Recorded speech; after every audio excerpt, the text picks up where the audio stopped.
Hi friends, எல்லோரும் எப்படி இருக்கீங்க? நம்ம இன்னைக்கு melody of golden age episode 8ல் என்ன நடக்குதுன்னு பார்க்கலாம். நம்ம லாஸ்ட் எபிசோட்லேயே பார்த்துருப்போம். நம்ம ஹீரோயினோட மாஸ்டரை ஷென் அவனுடைய ஆஃபீஸ்க்கு கூட்டிகிட்டு போக அந்த விஷயம் நம்ம யான்ஷிக்கு தெரிஞ்சு அவங்க பயந்து போயிட்டு மாஸ்டரை தேடிக்கிட்டு ஷென்னோட ஆஃபீஸ்க்கு ஓடி வந்திருப்பாங்க. அதோட தானே முடிஞ்சிருந்துச்சு இந்த எபிசோட். ஸ்டார்டிங்லேயே அங்க இருந்து தான் ஆரம்பிக்குது. நம்ம யான்ஷியும் ஷென் எங்க இருக்குன்ட்டு ஆஃபீஸ்க்குள்ள வந்துகிட்டு இருக்க அசிஸ்டன்ட் பார்த்துட்டு நீங்க உள்ள போக கூடாது அப்படின்ட்டு மறைச்சு நினைக்கிறான் வழக்கம் போல. ஆனா யான்ஷி விடுறவங்க இல்ல என்னை விடு, நான் உள்ள போய் பார்த்தே ஆகணும் அப்படின்ட்டு உள்ள போகிறதுக்கு ட்ரை பண்ண, இல்ல நான் உங்களை உள்ள விடவே மாட்டேன் அப்படின்ட்டு மறைச்சிட்டு நிப்பானா. யான்ஷி அவனோட வாழை எடுத்துடுறாங்க. வாழை எடுத்து அவன் கழுத்துலயே வச்சுக்கிட்டு என்னை உள்ள விடுறியா இல்லையா அப்படின்ட்டு மிரட்டிக்கிட்டு இருக்க. அவன் அப்பயும் விட மாட்டேங்கிறான். அந்த நேரம் பார்த்து ஷென்னும் வெளியே வர, ஷென் எங்க என் மாஸ்டர் எதுக்காக இங்க கூட்டிட்டு வந்த, என் மாஸ்டர் என்ன பண்ண போற அப்படின்ட்டு கேட்டுட்டு இருக்க. அந்த நேரம் பார்த்து மாஸ்டரும் வெளியே வர யான்ஷிய பாத்துடுறாரு. என்னுடைய ஸ்டூடெண்ட் யான்ஷி அப்படிங்க நம்ம யான்ஷியும்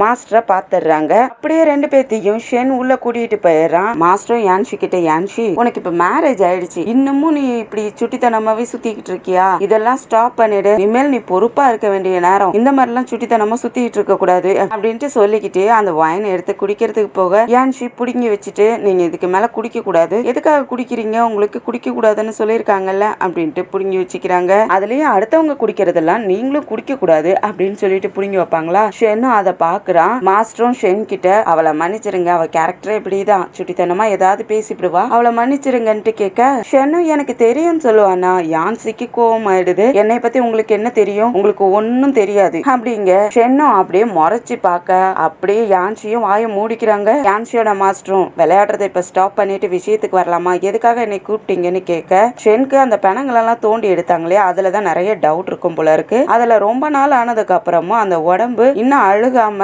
அப்படியே நார்மலா இருக்கிற மாதிரி இருக்கே அப்படிங்கிற டவுட்ல தான் யான்ஷியோட மாஸ்டரும் கூப்பிட்டு விசாரிக்கிறதுக்காக கேட்க, அது இல்லாத அந்த புத்தா கோயில்ல வர ரத்தத்தால எழுதின மாதிரி ஏதோ ஒரு கலரை வச்சு ஆல்ரெடி எழுதி வச்சுட்டு அது மழை தண்ணி பட்ட உடனே அது டேஞ்சரா தெரிஞ்சிருந்துச்சு இல்லையா, அந்த விஷயத்த பத்தியும் கேட்க, ஆக்சுவலா அந்த கெமிக்கலை பத்தி நம்ம மாஸ்டருக்கு தெரியும் போல இருக்கு. அவரும் அவருடைய ஸ்டூடெண்ட்ஸ்க்கு ஒரு 5 பேருக்கு பக்கம் சொல்லி கொடுத்துருப்பார் போல இருக்கு. அதோட மெத்தடையும் அவங்க கிட்ட கொடுத்துருப்பார் போல இருக்கு. அதெல்லாம் சொல்லிக்கிட்டு இருக்க அப்ப நம்ம யான்ஷியும் யோசிச்சு பாக்குறாங்க. அவங்களுக்கும் நிறைய விஷயங்கள் புரிய வருது. அதுல ஏதோ ஒரு ஹெர்பல கலந்துருக்காங்கன்னு அவங்களுக்கு தெரிய வருது. அந்த மூலிகை அந்த பாடி மேல தடவிட்டா அதுல பூச்சிகளோ அந்த பாடி கிட்ட வரவே வராது. அது கெட்டு போகிறதுக்கும் வாய்ப்பும் கிடையாது இல்லையா. அந்த பாடியும் அப்படி ரீசர்ல வச்ச மாதிரியே இருந்திருக்கும். அதுதான் நடந்திருக்குன்ட்டு நம்ம யான்ஷியும் சொல்லிக்கிட்டு இருக்க. மாஸ்டர் அவர் பாட்டுக்கு வைன் எடுத்து குடிக்கலான்ட்டு திரும்பவும் வைன் எடுத்து குடிக்க போக யான்ஷி திரும்பவும் பாத்துறங்க. மாஸ்டர் அப்படின்ட்டு அதை பொழுங்கி வச்சுட்டு, மாஸ்டர் இதை கண்டுபிடிக்கிறதுக்காக நீங்க ஹெல்ப் பண்ணுங்க வாங்க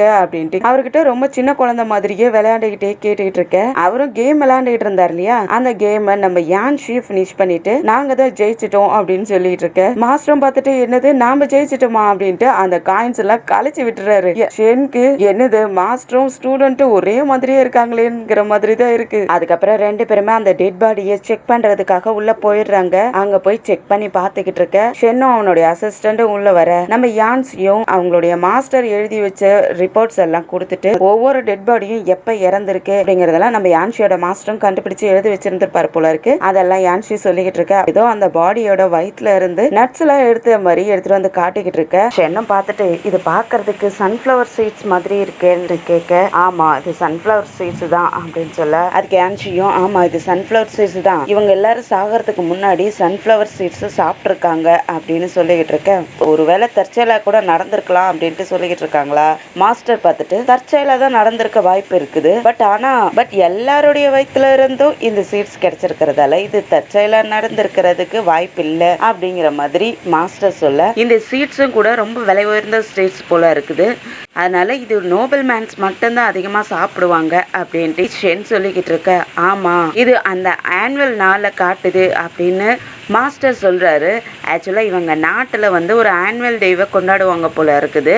அது அவர் சொல்ல, இன்னும் 3 நாள் தான் இருக்குது அந்த ஆனுவல் நாள் வர்றதுக்கு அப்படின்ட்டு. அப்ப ஏதோ ஒரு தப்பு நடக்க போகுதுங்கிற மாதிரி ஷென் சொல்ல, அப்படியே ஷென்னும் ராஜமாதாவை பாக்குறதுக்காக அரண்மனைக்கு வர ராஜமாதா அந்த லீ மூலியமா ஒரு விஷயத்த சொல்லி அனுப்பி வைக்கிறாங்க.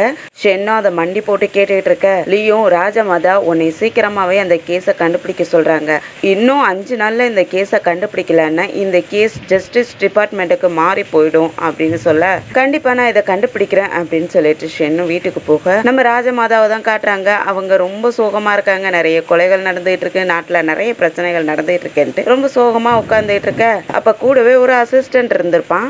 அவன் வந்துட்டு கேம் ராஜமாதா கூட விளையாண்டுட்டு இருக்க. அதுல அந்த அசிஸ்டன்ட் தான் வின் பண்றான். அசிஸ்டன்ட்டும் ராஜமாதா நான் உங்களை வின் பண்ணிட்டேன்னு சொல்ல, பரவாயில்ல பரவாயில்லன்னு சொல்லிக்கிட்டு இருப்பாங்களா. அதுக்கு அந்த அசிஸ்டன்ட்டும் ராஜமாதா அண்ணா ஆனுவல் டே வர்றதுக்காக இன்னொரு 3 நாள் தான் இருக்கு, அதுக்கு யார் யார் வரணும், என்னென்ன ஃபங்க்ஷன்லாம் ரெடி பண்ணணுங்கிறத நான் கொஞ்சம் முடிவு பண்ணியிருக்கேன், அந்த மாதிரி நடத்தலாமான்னு கேட்கறதுக்கு ராஜமாதாவும் பெர்மிஷன் கொடுத்துட்றாங்க. இந்த ஜியாங் அமைச்சரும் நம்ம யான்ஷியை பார்க்கறதுக்காக காட்டுக்குள்ள வந்து மீட் பண்ண யான்ஷியும் அந்த கேஸை பத்தின விஷயங்கள் சொல்லிக்கிட்டு இருக்காங்க. இந்த புத்தர் கோயில்ல ரத்தத்தால எழுதப்பட்டிருந்துச்சு இல்லையா, அதுக்கும் இந்த ஜியாங் அமைச்சருக்கும் ஏதோ சம்பந்தம் இருக்கும் போல இருக்கு அப்படின்ட்டு அவங்க டைரக்டாவே அவர் முன்னாடி கேட்க, அவனுடைய காவலாளிகள்லாம் பாலை எடுத்துடுறாங்க வெட்டுறதுக்காக. அவனும் அமைதியா இருங்க அப்படின்ட்டு, நீ தேவையில்லாத என்ன சந்தேகப்படுற வேலை எல்லாம் வச்சுக்காத, நான் இதெல்லாம் பண்ண கிடையாது, எனக்கு இந்த கேஸ்ல அவன் வின் பண்ணக்கூடாது, அவ்வளவுதான், நான் அதை தான் பாக்குறேன் அப்படிங்கிற மாதிரி இந்த ஜியாங் அமைச்சர் சொல்ல, நம்ம யான்ஷியும் இந்த ஷின் இளவரசனை நம்ம ராஜமாதா வெளியூருக்கு அனுப்பி வச்சிருந்தாங்க இல்லையா, அவனுக்கு ஏதோ ஆபத்து வர மாதிரி இருக்கு, அதை கொஞ்சம் நீ பாருங்க, உங்க ஆளை அனுப்பி வைங்க அப்படின்ட்டு அவங்க இன்ஃபர்மேஷன் கொடுக்க, அதை நான் பாத்துக்கிறேன், நான் உங்ககிட்ட இன்ஃபர்மேஷன்லாம் கலெக்ட் பண்றதுக்காக அந்த புறாவோட தூது எல்லாம் இருந்துச்சுன்னா எடுத்துட்டு வர சொல்லியிருந்தேன், என்ன நடந்துச்சுன்னு கேட்க, நான் அதை செக் பண்றதுக்காக போனேன், ஆனா அங்க உள்ள நாய் என்னை பிடிச்சிருச்சு, என்னால அதை செய்ய முடியல, என்ன மன்னிச்சிருங்கன்னு சொல்லிட்டு இருக்க,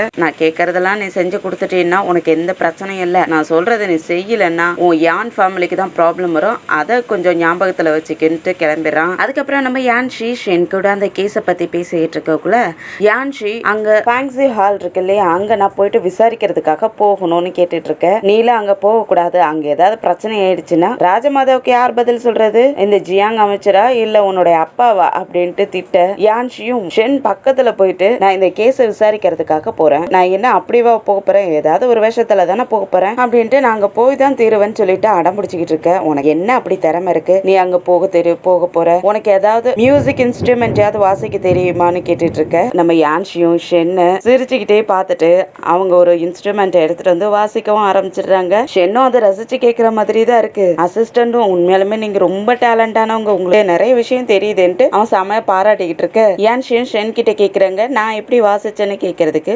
பரவாயில்ல நல்லாதான் வாசிச்ச, அப்படியே நிப்பாட்டாம இன்னும் வாசிச்சுக்கிட்டே இரு அப்படின்னு சொல்ல, யான்ஷி எனக்கு டயர்டா இருக்கு, என்னால இதுக்கு மேலாம் வாசிக்க முடியாதுன்ட்டு எழுந்திரிச்சு போக பார்க்க, இன்னும் 3 நாள்ல டி வருது, அப்ப நீ இதை வாசிக்கணும் இல்லையா, இப்ப ஏதாவது நம்ம சைட்ல இருந்து உன்னோட டேலண்ட நீ காட்டியாகணுமே, அதுக்கு நீ என்ன பண்ண போற அப்படின்னு கேட்ட உடனே நம்ம யான்ஷி அவங்க அம்மாவை தேடி வந்துடுறாங்க. அவங்க அம்மாவுக்கு இந்த இன்ஸ்ட்ருமெண்ட்டை வந்து வாசிக்க தெரியும் போல இருக்கு. அவங்க கிட்ட வந்து கத்துக்க ஆரம்பிக்க, அவங்க இதை வாசிச்சுக்கிட்டு நல்லா டான்ஸ் எல்லாம் ஆடுவாங்க போல இருக்குது. அந்த மாதிரி டான்ஸ் எல்லாம் பண்ணி காட்ட யான்ஷிக்கு இது சுத்தமா வராது போல இருக்கு. நம்ம யான்ஷியும் நியூ இயர்க்காக அவங்க அம்மா கிட்ட கத்துக்கிட்டு வந்த டான்ஸையும் வீட்டுல வந்து டான்ஸ் ஆடிக்கிட்டே பிராக்டிஸ் எல்லாம் பண்ணிக்கிட்டு இருக்க. ஷென்னும் இதை பாத்துக்கிட்டே வந்துட்டு, நீ என்ன இப்படி டான்ஸ் பண்ணிக்கிட்டு இருக்க, உன்னை விட என்னுடைய வீட்டுல கிச்சன்ல ஒர்க் பண்ற பொண்ணு கூட அழகா டான்ஸ் பண்ணுவா, நீ அவ்வளவு கேவலமா டான்ஸ் பண்ணிக்கிட்டு இருக்க அப்படின்னு சொல்லு. இப்ப யான்ஷிக்கும் கோவம் ஆயிடுது, நான் என்ன அங்க போயிட்டு அவார்டு வாங்குறதுக்காகவா போறேன், கொலைகாரனை கண்டுபிடிக்கிறதுக்காக போறேன், நீங்க எனக்கு ஹெல்ப் பண்றத மட்டும் பாருங்க, என்னை எப்படியாவது உள்ள சேர்க்கறதுக்காக என்னுடைய ஜஸ்டிஸ் ஆபீஸ் ஹெட் பண்ணிடுவாரு, அவரை நீங்க எப்படியாவது பிடிக்கிற வேலையை பாருங்க அப்படின்னு சொல்லி விட்டுற.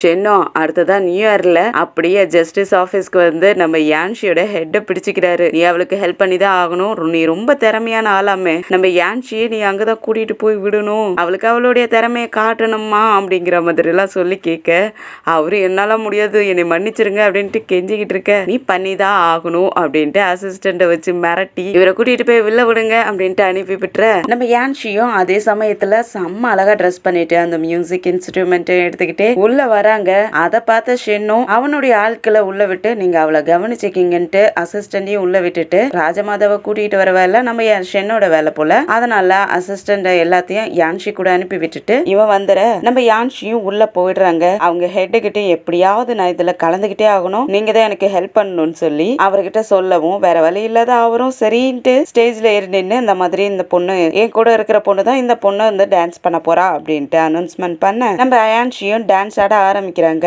அதே சமயத்துல வெளியே ராஜமாதா அந்த ஹாலுக்கு அங்க ப்ரோக்ராம் பாக்குறதுக்காக வந்துகிட்டு இருக்காங்க. ஃபங்க்ஷன்லாம் நடந்துகிட்டு இருக்கு. லீயும் வான வேடிக்கைக்கெல்லாம் காட்டணுங்கிறதுக்காக அங்க எல்லாமே வெடி வெடிச்சு கோலாகலமா எல்லாருமே கொண்டாடிக்கிட்டு இருக்காங்க. இந்த சைடு உள்ள நம்ம யான்ஷி செம்ம அழகா டான்ஸ் பண்ணிக்கிட்டு இருக்காங்க. அந்த மியூசிக்கும் வாசிக்கிறாங்க. எல்லாருக்குமே ஆச்சரியமா இருக்கு. அசிஸ்டன்ட் எல்லாம் அசந்து போய் பாத்துக்கிட்டு இருக்க.